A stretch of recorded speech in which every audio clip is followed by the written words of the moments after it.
Yo, what is up guys, Grim here, and oh my god, GGG has just buffed one of the most powerful currency farming strategies in the game, Blighted map farming, with the introduction of uber blighted maps, Blight Ravaged maps. Now the cool thing about these, and the most interesting thing about these, is where they drop. Blight Ravaged maps only drop from existing blighted maps. That's right, so you have to be farming blighted maps to even get a shot at dropping these, and this creates a pretty interesting scenario. So if you're farming blighted maps, generally your build is going to be pretty damn good at running them. So you're probably just going to run your own Blight Ravaged maps, meaning that you're almost kind of self-sustaining and self-acquiring the chase content that you wanted to do anyway, which is really, really well designed in my opinion. So you won't have to sell it, and you can just run it and extract more and more loot, which is super duper awesome. You know, in the event that you didn't want to run them and they're too difficult for you, you still can sell them to people running exclusively Blight Ravaged. So super duper good and really, really smart design for where they drop. So what are the difference between Blight Ravaged and traditional Blight? Well, first up is difficulty. So the difficulty of these is obviously way, way higher. They have 200% more monster life and they have 20% increased monster movement speed, which is nothing to sneeze at, certainly. They're also monster level 85, which is a reasonable increase in the monster difficulty and stats, which is pretty damn exciting. So these are going to be pretty tough. Not way, way tougher like we saw with the Breach Stones, but they're definitely going to be significantly more challenging, which is a good thing. This is intended to be aspirational content for Blight kind of builds. So awesome. Let's talk a little bit about the opportunity, the potential of these though. And let's start off with that item level. So as I mentioned, the item level is now 85 compared to the traditional 83, which it used to cap out at. Well, this is going to give you more opportunity to acquire good and expensive base types. So Blight has a chance to drop Shaper and Elder bases from the jewelry, armor, and weapon chests. And now that they're 84 plus, those actually have a chance to be very, very valuable. Specifically with jewelry, and you know, it would be really interesting if it went up to monster level 86, but I don't expect that will be the case. But some of the jewelry and stuff like that will be sellable, specifically if you get, you know, high item level kind of really, really good bases on rings and amulets and stuff like that. I do expect them to be quite good. So pretty good from that perspective. What else we got in terms of the potential though? So Blight Ravaged maps can also be anointed up to 9 times. So this is a bit of an interesting and unique line here, and this is where it really does become a little bit speculative.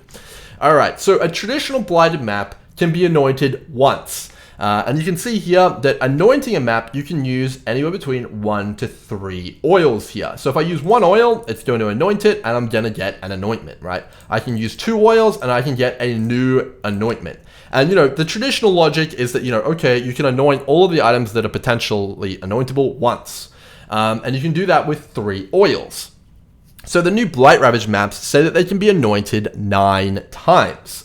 So that generally would mean that you can fill it up with 9 modifiers, right? And that would make sense.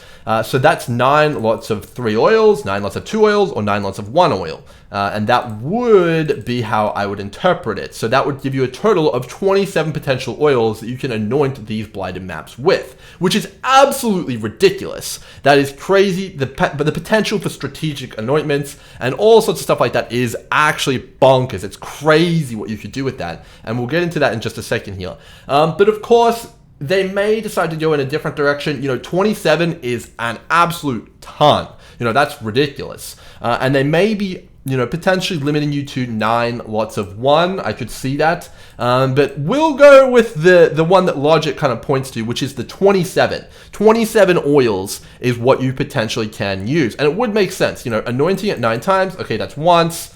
You know, anoint it again. That's another time. You know, and that would kind of add up and make, you know, a great deal of sense. Okay.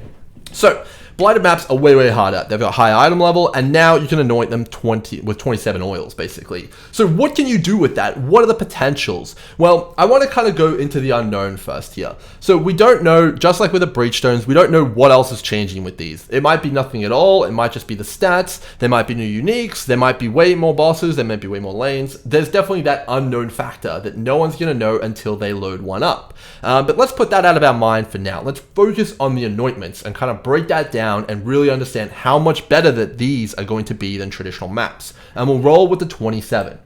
So right now, your traditional Blighted map has, around 20 lanes. And, on average, it's about, 70-ish chests that you get in your normal T14 plus Blighted map.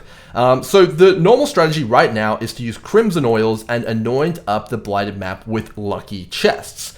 Now, lucky chests are basically a chest which has a chance to roll its reward type twice. So, if it rolled armor and currency, it'll take both of those options and it'll give you the better one, which will be currency.